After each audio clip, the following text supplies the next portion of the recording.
Donc dans la tribulation, ne voyez pas, avant de rentrer effectivement en profondeur dans ce que nous dit la Bible, dans la tribulation, il y a un ensemble de mots qui disent la tribulation. C'est quoi la tribulation? La tribulation, c'est la souffrance. C'est quoi la tribulation? C'est l'humiliation. Les chrétiens connaîtront à un moment donné la souffrance. D'ailleurs, beaucoup connaissent déjà la souffrance. Malgré le fait que nous élevons la voix, malgré le fait que nous prions, il y a que beaucoup connaissent la souffrance.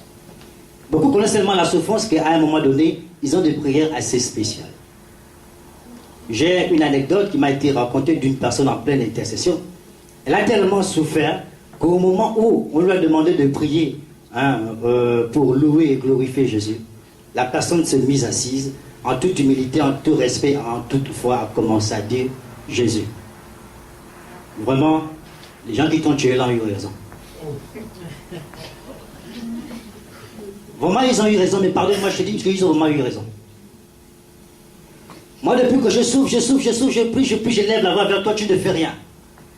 Alors que tu me dis que tu peux faire beaucoup de choses. Ils ont vraiment eu raison, les personnes qui t'ont tué. Seigneur, pardonne-moi, j'ai prié. Pardonne-moi, Seigneur, je t'aime, je glorifie le nom de tes enfants. Continue la prière comme mon conjoint. Mais la personne a commencé d'abord par se plaindre à Jésus. Alléluia. Donc voilà un des aspects de où la tribulation va nous amener. On aura tellement de souffrance. On va tellement souffrir qu'à un moment donné, on va se dire, mais comment Jésus? Vraiment, en ta parole et ce que nous vivons, est-ce que toi tu es la vérité ou bien tu es le mensonge? Et on aura le genre de prière dont on a vu l'exemple là. Donc il y aura l'humiliation. Beaucoup d'entre nous seront humiliés, beaucoup sinon connaîtront l'humiliation. Il y aura les tortures. On est torturé de plusieurs façons. Soit par des coups, ou aussi torturé mentalement, par ce qu'on appelle les harcèlements. Donc il y aura toute forme de torture. Donc dans la tribulation, vous avez aussi le combat. Vous serez combattu. Mais je dis que vous aurez finalement la victoire. Vous serez combattu, mais on ne vous vaincra pas. Mais beaucoup ont l'impression de combattre et de ne jamais vaincre. Mais c'est normal. Vous allez combattre, parce qu'on va vous combattre, mais vous allez combattre aussi parce que vous devez combattre. Parce qu'être chrétien, c'est être l'arme de l'Éternel. Être chrétien, c'est être l'arme de Jésus. Être chrétien, c'est donc être un combattant, un chevalier, qui chaque matin, lorsqu'il se lève, doit toujours se dire, je vais mener mon combat pour Jésus. Donc nous allons combattre nous-mêmes. Nous allons prendre l'initiative de combattre. Et lorsque nous combattons, nous avons des coups. Nous sommes torturés, nous avons la souffrance. Nous sommes aussi parfois humiliés lorsque nous sommes pris. Mais nous sommes beaucoup combattus. Parce que nous sommes, on va dire, la lumière du monde. Nous sommes placés, on va dire, au firmament. Donc parce que nous sommes placés très haut, parce que nous sommes distingués, beaucoup de gens autour de nous, en fait, pour une raison simple, pour des raisons que même qu'on ne pourra pas distinguer, des raisons qu'on ne pourra pas comprendre, des gens vont s'élever et eux vont vous envier et commencer même à vous envier et commencer à vous attaquer, à tort parfois. Donc dans la tribulation, le grand moment, ce sera la tentation. Dans la tribulation, ce sera la tentation. Et il est plaisant. Il est plaisant, ça c'est le terme même qu'il faut retenir. Il est plaisant de tenter un chrétien. Il est plaisant de séduire un chrétien. Parce que c'est quelqu'un qui a reconnu Jésus. Alors on va tout mettre, il y aura toute une machine qui va consister à enlever le chrétien par la tentation de la croyance et de la foi en Jésus-Christ. Lorsqu'on lit la parabole du semeur, on nous dit que les chrétiens sont caractérisés par la forme de leur cœur. Donc ils sont un peu symbolisés par la qualité de la terre. Donc il y aura ce qu'on va dire le sol épineux et le sol pierreux. Donc le sol épineux, le sol pierreux, ce sera ce genre de chrétien qui, à la moindre persécution, à la moindre tentation, à la moindre difficulté, dans son église, dans sa vie ou dans son travail ou ailleurs, dans sa famille, va faire demi-tour, va commencer à faire demi-tour, va faire demi-tour. Alléluia. Donc ça c'est la tentation. C'est la qualité de vie qui va nous tenter. Ce n'est pas Satan qui viendra nous dire écoute, voici tout le monde, le royaume m'appartient. Si tu te prosternes devant moi, eh bien, moi, je te donnerai tout. Mais c'est la qualité de la vie, c'est la dureté de la vie qui elle-même va nous tenter et qui va nous amener à faire apostasie, c'est-à-dire à nous détourner de l'Éternel. Et tous les jours, il y a des gens qui viendront vous proposer, mais sœur, tu fais quoi là? Oh, moi je prie Jésus. Mais sœur, tu fais quoi là? Je prie Jésus. Mais sœur, tu fais quoi là? Je prie Jésus. Mais est-ce que tu as des résultats? Non, mais pourquoi tu pries Jésus? Après, il y aura la proposition. Il y a plusieurs propositions, on peut imaginer lesquelles, mais toutes ces propositions-là sont dans le but, effectivement, d'amener, d'enlever la crainte de l'Éternel, donc de faire chuter le chrétien. Donc la tribulation comme tentation, hein, on a vu, il y a que Jésus-Christ nous parle des chrétiens qui sont terrain pierreux, qui à la moindre difficulté, eh bien, vont régner comme Pierre Jésus-Christ. Alléluia. Jésus-Christ nous parle aussi d'un autre type de sol, c'est le chrétien comme, enfin la terre comme la terre épineuse. La terre épineuse, ben, c'est le chrétien qui, en fait, lorsqu'il rentre, il devient chrétien, il voit la qualité de la vie chrétienne, il la compare à la qualité de la vie qu'il avait dans le monde. Est-ce que vous voyez? Donc c'est celui-là qui est séduit par les attraits du monde.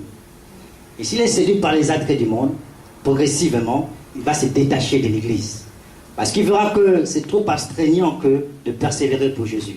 Parce qu'il verra que persévérer pour Jésus, c'est souffrir. Il y a quelque chose qu'il va oublier. Jésus a dit que si vous me suivez, c'est que vous devez aussi porter vous-même votre croix. Donc il y a une première tribulation que nous allons connaître. Non pas la tribulation, on va dire, parce que l'ennemi ou le monde va nous attaquer, mais la tribulation de sorte que nous allons d'abord servir Jésus. Mais c'est normal parce que le monde a attaqué Jésus. Le monde va nous attaquer parce que nous servons Jésus. Mais parce que nous allons faire la comparaison. Oh, dans le monde, moi j'étais très beau, j'avais toutes les belles femmes, j'avais des grosses voitures. Depuis que je suis chrétien, je suis en fait, on ne me regarde même pas. Hein, depuis que je suis chrétien, on ne fait aucune proposition alléchante. Moi je vais cesser de l'être parce que d'ailleurs là-bas, on m'a dit, si j'ai quitté chrétien, eh bien moi je serais peut-être ministre quelque part. C'est comme ça qu'on a fait pour avoir les premiers chrétiens. Les premiers chrétiens, lorsqu'il y a eu la deuxième tribulation. Parce que la première tribulation, c'était celle-là. Après l'apologie d'Étienne. Étienne défend Jésus devant le Sanhédrin. Après avoir défendu Jésus devant le Sanhédrin, il y a qu'il est lapidé. Après la lapidation, on avait interdit de prononcer le nom de Jésus-Christ. Mais comme les fidèles de Jésus continuaient à prononcer ce nom et à enseigner, donner l'enseignement de Jésus, il y a eu la première tribulation qui amène la dispersion des premiers chrétiens à travers le monde. Ensuite, il y a eu la deuxième tribulation qui s'est passée à Rome. Parce que la plupart des chrétiens qui ont quitté Jérusalem sont allés en Égypte et ils sont aussi allés à Rome. Ce sont ceux de Rome qui nous ont fait hériter la parole. Mais ceux de Rome, qu'est-ce qu'on leur disait lorsqu'il y a eu la tribulation à Rome? On leur disait, lorsqu'ils arrivaient devant le commissaire, entre guillemets, devant le policier, ou devant l'ordre, on leur posait la question, on leur disait, insulte Jésus. C'était simplement ça, insulte Jésus. Si tu disais que si tu insultais Jésus, on disait, ah laisse lui là, c'est pas un chrétien. On appelait une personne, insulte Jésus. Tu insultais Jésus, on disait, laissez-moi celui-là, c'est pas un chrétien. Mais pourtant, tu étais chrétien, on te voyait tout le temps aller à l'église, prier. Alors, ils sont appelés, ils sont arrêtés, c'est parce qu'on te voyait prier. Mais on veut que tu fasses apostasie, c'est-à-dire que tu t'humilies en injuriant ton Dieu pour que tu cesses d'être sauvé et que tu rentres dans le cadre de toutes les personnes là qui seront amenées en enfer. Mais si on te demandait, insulte Jésus, et que tu disais que non, je ne peux pas insulter mon Jésus, on disait, celui-là c'est un chrétien. Amenez-le à la potence. Est-ce que vous voyez? Donc, on continue avec toujours ce que c'est que la tribulation, ce que nous allons connaître comme tribulation. L'autre élément de la tribulation, ce sera le rejet. Les chrétiens ou des personnes, individuelles connaîtront le rejet. On sera rejeté d'une manière ou d'une autre. Rejeté parce que nous sommes chrétiens d'abord. C'est la première raison pour laquelle nous serons rejetés. Nous serons rejetés parce que nous sommes chrétiens. Et Jésus-Christ lui-même l'a dit, moi je ne suis pas venu pour solidariser les familles, je suis venu pour les diviser. Parce qu'une fois qu'on est chrétien et que chaque soir on fait le bruit en élevant la voix vers l'Éternel, à un moment donné, la maison commence par s'énerver. Et lorsqu'on commence à voir le comportement de l'esprit que l'esprit nous donne, c'est-à-dire qu'on ne veut plus comme tout le monde. Si avant on buvait et qu'on cesse de boire, on va commencer par nous dire celui-là on ne peut plus l'inviter à nos fêtes. Donc, on est diasporisé, enfin, on est mis en apartheid, on est mis à part. Le rejet. Donc, ce sont les éléments de la tribulation que l'Esprit a envoyé pour que vous les gardiez, même en désordre, de sorte que lorsque vous allez les vivre, vous dites que je vis la tribulation. La tribulation, ce n'est pas quelque chose qui va venir, mais c'est quelque chose qui a déjà commencé et qui se poursuit.